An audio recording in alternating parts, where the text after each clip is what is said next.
Olá, turminha! Hoje a nossa videoaula será de ciências. A prova pedir que vocês aí em casa peguem o livro e acompanhem. Hoje na nossa aula de ciência nós vamos estar vendo os seguintes assuntos: o solo, a água e o lixo. A prova vai pedir que vocês aí em casa peguem o livro e acompanhem. Nas páginas 47, 48 e 49 nós vamos ver a explicação do conteúdo, o solo. Abrindo aqui o nosso livro na página 47, diz assim: é no solo que todos nós pisamos. Então, o lugar onde nós chamamos de terra, que nós vamos para lá e para cá, nós chamamos de solo. É no solo que todos nós pisamos. Ele é a parte da terra onde crescem as plantas e vivem os animais. Quando o solo é rico em elementos que permitem o desenvolvimento das plantas, é denominado solo fértil.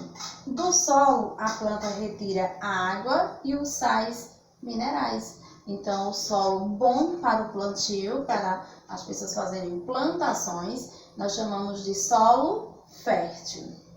Sobre ele, vivemos e retiramos os elementos necessários à nossa vida.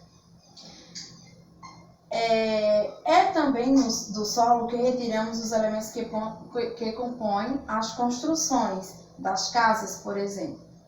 A argila, de que são feitos os tijolos e as telhas, os minérios que compõem o cimento, o ferro que prepara a estrutura e etc.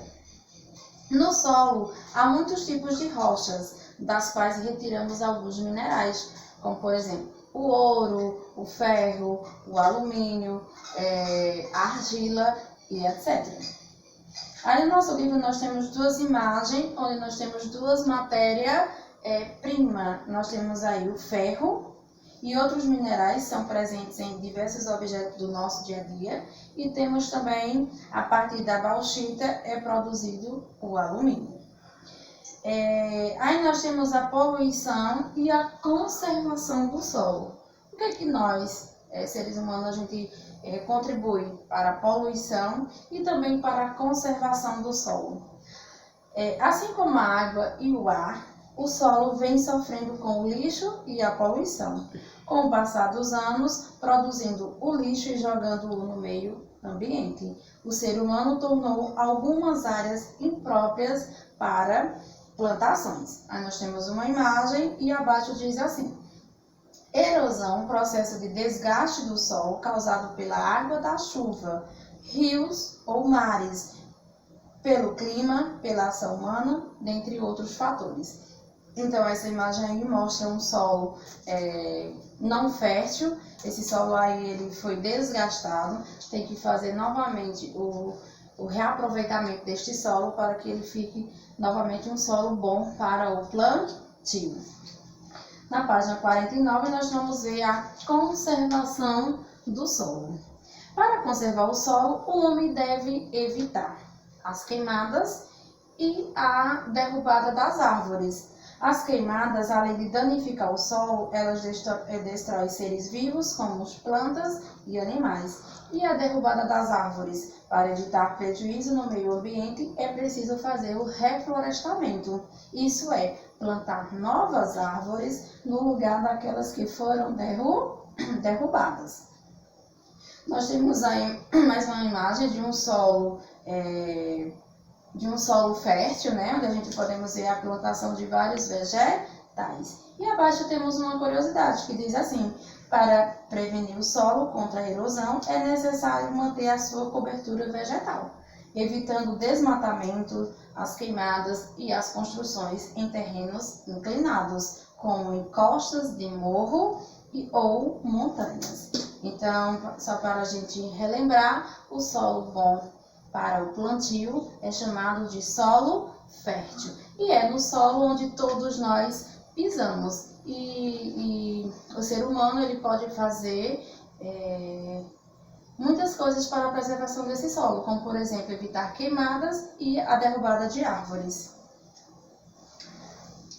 Agora a gente vai estar vendo sobre a água. A água, temos a explicação nas páginas 51 e 52. A água é essencial para a vida na Terra. Todos os seres vivos, os animais, os vegetais, os seres humanos são constituídos por água. Ou seja, não há vida no planeta, no nosso planeta Terra, se não haver a existência da água.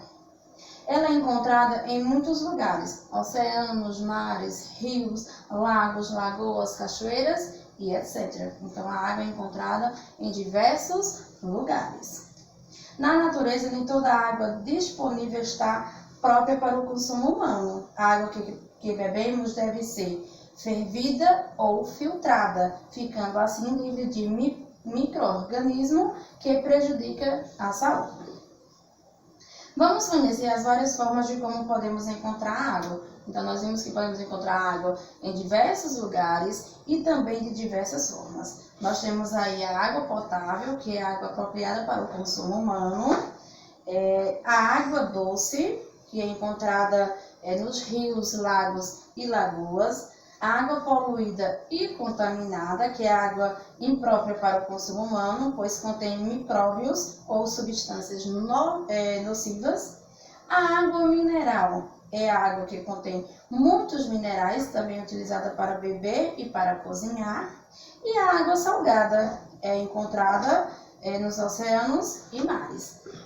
Só para a gente finalizar aqui sobre a água, lembrando que a água apropriada para o consumo humano é a água potável, lembrando que essa água para beber ela deve ser filtrada ou fervida antes do consumo, caso ela não seja mineral. Para finalizar, a água apropriada para o consumo humano é a água potável.